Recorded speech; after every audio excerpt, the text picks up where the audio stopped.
Yo,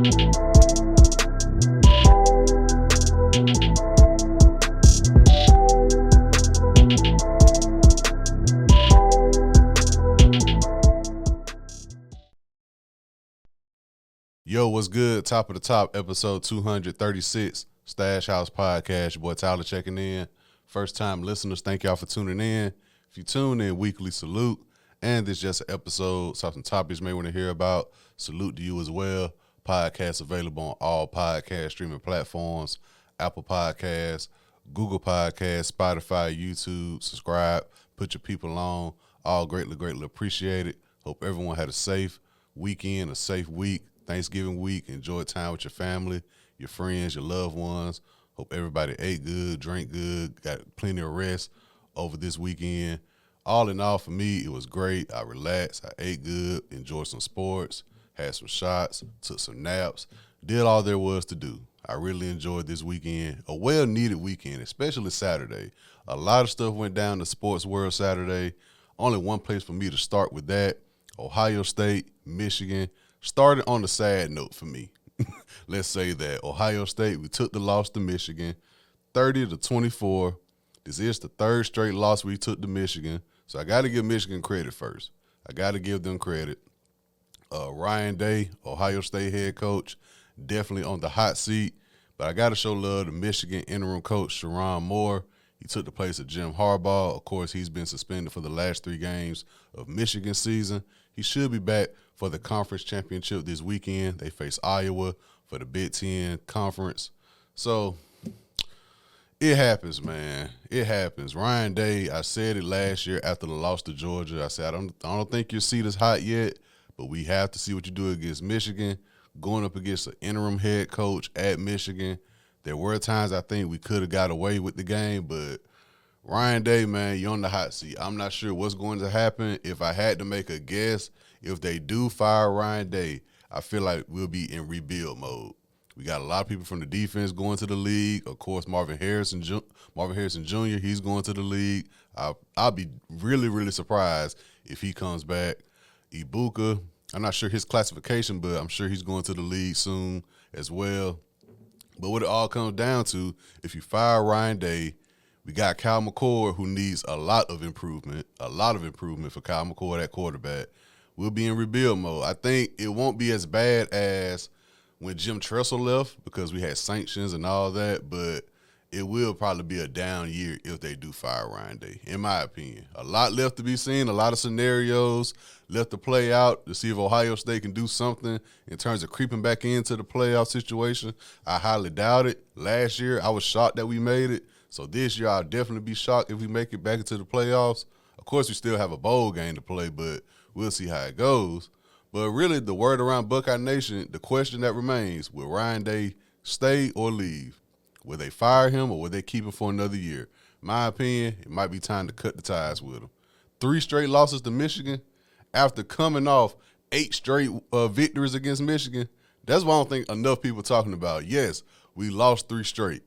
This coming after we won 8 straight, though. You can't fumble the bag like that. And this is the first time Michigan has beat us 3 straight games since the 95, 96, and 97 season. Changes probably have to be made. Will they make it? We shall see. But let's talk more about the game. Going back to the game, like I said, Michigan won 30-24. One of my main keys going into the game, Kyle McCord, how would he play? 18 for 30, 2 touchdowns and 2 interceptions. 2 crucial interceptions. That first one, I was like, come on, dog. You threw it right to Marvin Harrison Jr. You don't see this Michigan player wearing all blue right next to him. Just jumped the route, bam, interception. Last interception came at the end of the game. We could have drive down the field, scored, but he threw an interception. It happens. Kyle McCord, a lot of improvement to do. Trevion Henderson, 19 carries, 60 yards, 1 touchdown. Marvin Harrison Jr., 5 receptions, 118 yards, 1 touchdown. I would like to see Kyle McCord just spread the ball out more next year. Just get different players involved. Like I said at the beginning of the season, I've been saying this all season when I talk about Ohio State. Kyle McCord, Marvin Harrison Jr., I get it. Y'all went to high school together. Y'all very familiar with each other. But Kyle McCord, you have other weapons. You got Ibuka. You got Cade Stover. You got Fleming. You got Johnson. You got guys that can make plays. I think he was just so stuck on Marvin Harrison Jr. all season, which, like I've been saying, not a bad person to bet all your chips on, Marvin Harrison Jr. Not a bad person to do that with. But as a quarterback, playing for Ohio State, you got to spread the ball out a little bit more than that. So Kyle McCord will probably be at the top of my list of Ohio State players to be on the lookout for next year, see how he improves. Our defense played well. They played well enough, I'll say. A crucial moment in this game. I'm not here to say shoulda, woulda, coulda. If this would have happened, this would have been the result. But I do think that was an interception that wasn't called back. It was when the Michigan player scored a touchdown, and on the way down, the Ohio State player got it from his possession. I do think that was an interception. And that was a recurring theme with the Ohio State-Michigan game and the Alabama-Auburn game, the referees. But Ohio State-Michigan, I do think that was an interception. That's just my personal opinion. Is there some biasness to it? Yes. When I forgot, was it Ibuka? I can't remember. We had a player at the last drive. He caught the ball, then fumbled it, and then an Ohio State player recovered it.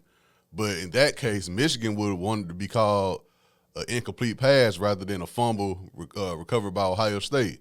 And then even that was like a boom play because it's like, well, did he have possession? Did he make a football move? Was it a fumble? I wanted that to be a fumble recovered by Ohio State, which they did call. So the referees, they was a little tit-tat, but hey, man, it is what it is. You can't put the game in the referee's hands at the end of the day, though. That's the main thing in sports, period. You do not want the game to be placed in the referee's hand. So defense played well as they could. For a minute there, we was going back and forth, Michigan to score, Ohio State to score, whether it's 3 points, touchdown, whatever. But the vital difference in this game for me, like I said last week, time of possession, it was several plays where Michigan was at third and medium, probably like 3rd and 6, 3rd and 5 or something like that, and they got it to where it was 4th and 1, 4th and inches, and the defense couldn't get the offense the ball back several times. I think that was the main factor in this game as well. McCarthy, quarterback for Michigan, he played well. He been playing well these past 3 years against Ohio State. Can't take nothing away from him. They defense did a great job, of course, got several sacks, several interceptions, of course. All in all, Michigan won the game. Michigan won the game. There's not much for me to complain about. It was a great game. It was a great game, and like I said, I'm not one of these people to get all crazy about a loss or nothing like that. Shit, Troy University gave me my degree, and they going to the Sun Belt Conference championship. So I got to say, shout out to Troy University, the school that actually gave me my degree. But I can see how people can be upset at Ryan Day, McCord. I can totally understand that. But we got room to improve, man. We got a lot of room to improve with Ohio State. But once again, this weekend, Saturday, Michigan, they're going to face Iowa, Big Ten Conference Championship. Can Michigan finish the job? They beat Ohio State now 3 straight years. The past 2 years, it meant nothing. They got to the playoffs. TCU last year defeated them. Nothing to show for it. Yes, you got to beat Ohio State. But, man, you got another story to worry about now. You got to defeat Iowa, secure your spot in the college football playoffs, and finish the job. A lot of people have been saying all season, hey, Michigan, if it's not Georgia, then it's really Michigan at that second spot, maybe the first spot to win the national title. And another thing that really caught my attention with Ohio State game and the Alabama-Auburn game, this is really the last somewhat regular college football season. Because next year, conferences, a lot of different teams switching conferences. We got a 12-team college football playoff. I was watching the Iron Bowl, and that's been a staple from down here, at least, Alabama and Auburn. That's a staple. That's been on CBS for as long as I can remember. It was the CBS, it was the SEC on CBS send-off. I was like, damn, they definitely going to ESPN this year, I believe. So it was like very eye-opening. They said it during the Ohio State-Michigan game. Who knows the next time we'll get Ohio State-Michigan, both teams undefeated, both teams top 5 teams, with this much on the line being that next year we're going to 12 teams. So all this arguing that's about to go on for the next couple weeks of who should be in the top 4, we better argue our ass off because next year is going to be 12 teams. And I don't want to hear nothing about a number 15 team should be in the top 12 or whatever. Nah. The arguing is top 4. After this, it's like, all right, man, if your team ain't in the top 12, you don't need to be arguing. Like, cool, you number 15, but we focusing on the top 12 right now. So a lot of things going to change with college football. Let's do our best to enjoy this time while we have it. Very, very short-lived 14 format, in my opinion, but at the end of the day, got to win games. Each week count. Like I always say, sometimes it depends on who you lose to. Sometimes it depends on when you lose. But once again, Sharon Moore, McCarthy, Michigan, they defeated Ohio State without Jim Harbaugh on the sideline. Ryan Day, you on the hot seat. No ifs, ands, or buts about it, in my opinion. So we'll see where it goes from there. Sticking with college football, the Iron Bowl, that's heavy around these parts where I'm from. I am in the heart of SEC country. I'm about 40, 45 minutes away from Auburn. Alabama got the victory, 27-24.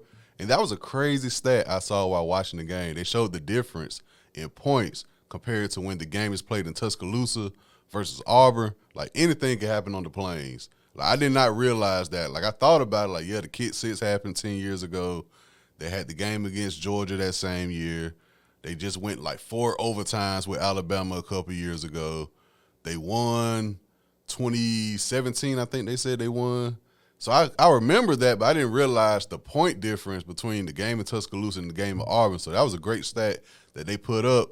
But honestly, I thought this year would be like a runaway, at least for Alabama, because Auburn with Hugh Freeze this first year, they have a lot of work to do this offseason.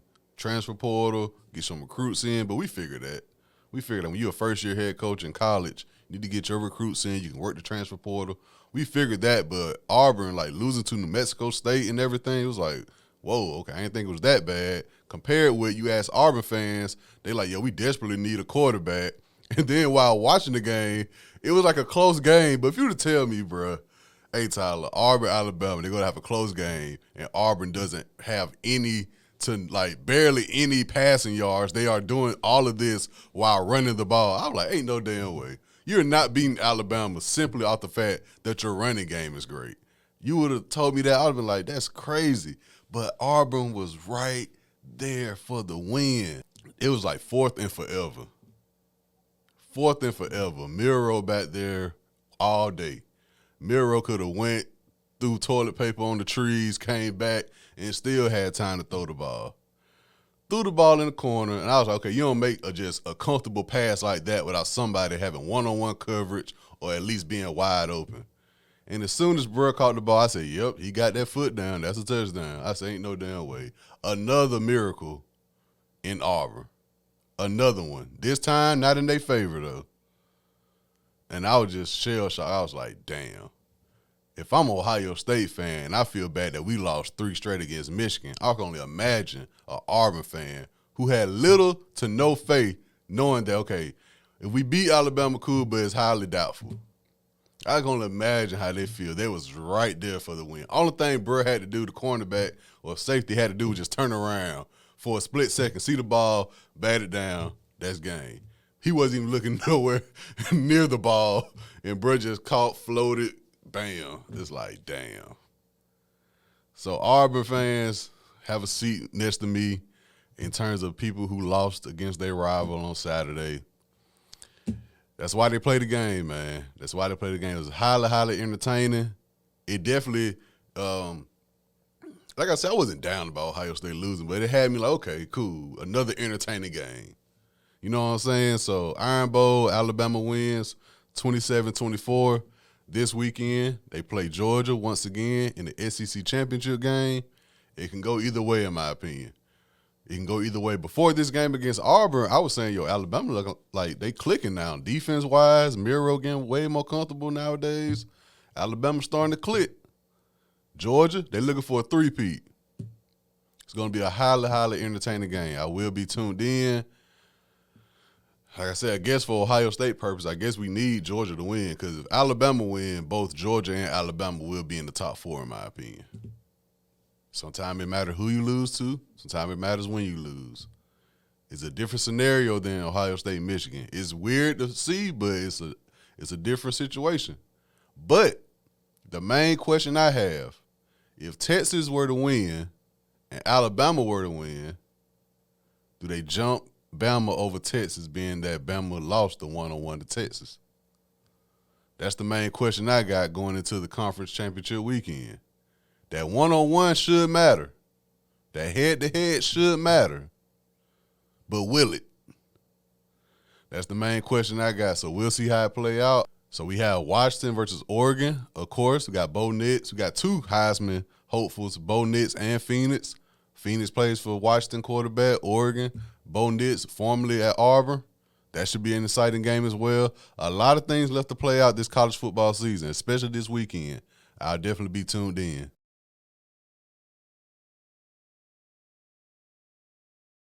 So after all that in college football Saturday, I was like, okay, what better way to cap it off with Survivor Series War Games? All in all, great event. Great event. All my predictions was true. Team Bianca Belair won their War Games match. Gunther defeated The Miz. Rhea Ripley beat Zoe Stark. Escobar defeated Dragon Lee. At the last minute, they substituted Carlito out with Dragon Lee, so we'll see what the LWO storyline goes from there. And Team Cody Rhodes defeated Judgment Day. In the War Games, Randy Orton returned. He was the last entry in the War Games, came back looking better than ever in terms of physique.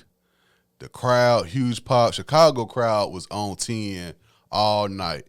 And by the end of the event, we understand why they were on 10 the whole night.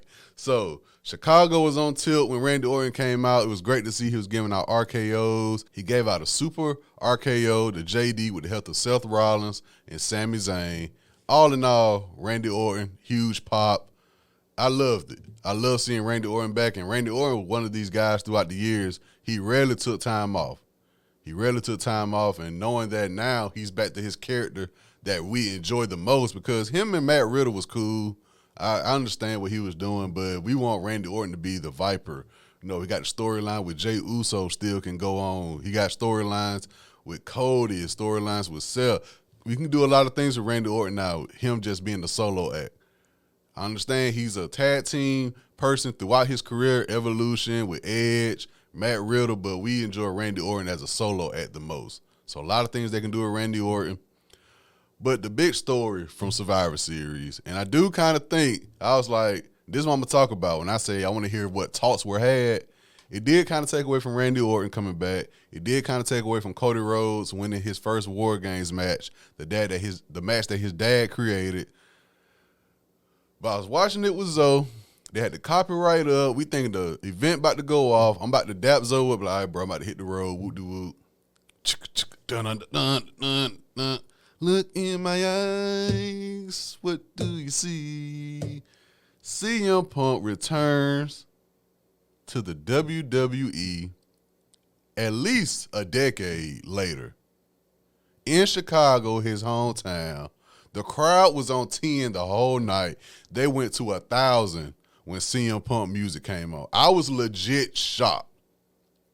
This is one of the moments where you like, hey, man, I saw Ray Allen hit the three-point shot against San Antonio. I watched that. You know what I'm saying? I've seen Steph Curry hit crazy shots. I've seen Patrick Mahomes win Super Bowls. I've seen Tom Brady's run in the NFL. I've seen the Atlanta Braves win the World Series. I've seen Ohio State win the college football playoffs.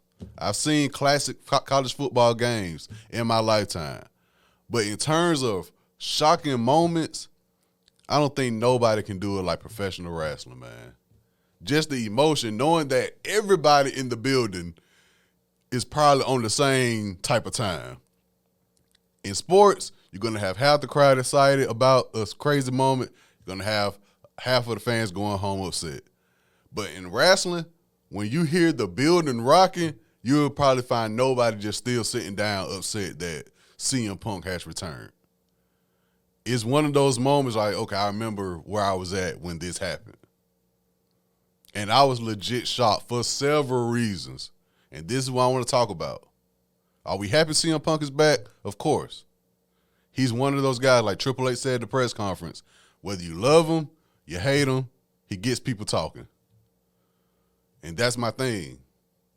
As soon as he came out, I wanted to see the reactions on Seth Rollins' face, Cody Rhodes' face, Randy Orton face. They never showed their reactions while it was going on. We saw video after the fact of Seth Rollins flicking him off. It's video of Seth Rollins saying, CM Punk, Phil, do not come back. You're a cancer to the locker room. Nobody wants you here. There's video proof of that.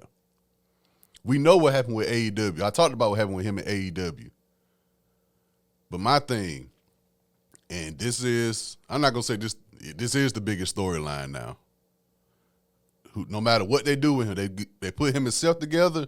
That's what a lot of people thinking. This is what AEW should have did, which I think Triple H them are going to do perfectly. Hey, there's no secret nowadays. The fans know what's going on behind the scenes. Y'all two got heat. Let's make money off of it. Controversy creates cash, in the great words of Eric Bischoff and Lex Luger. Controversy creates cash.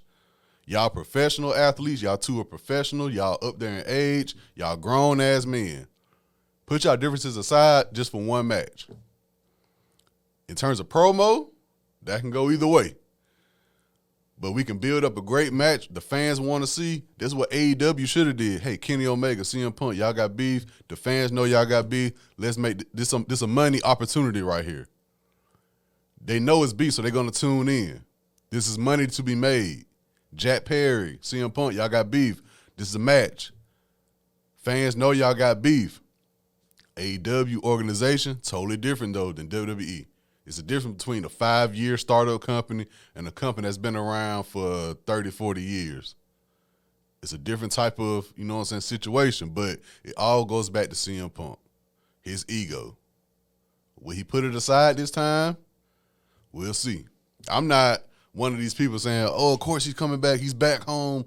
No. Do y'all realize what happened when he left the company the first time? Do y'all realize what happened in AEW, his term there? No, I'm not just saying, oh, it's a for sure thing. He's going to cooperate. And nah, I got to see it. I got to see it. Supposedly, he got a multi-year deal. I got to see it, though, man. I have to see it. We know it's legit heat in the locker room with numerous people. Put that aside, bring some money in, I understand that.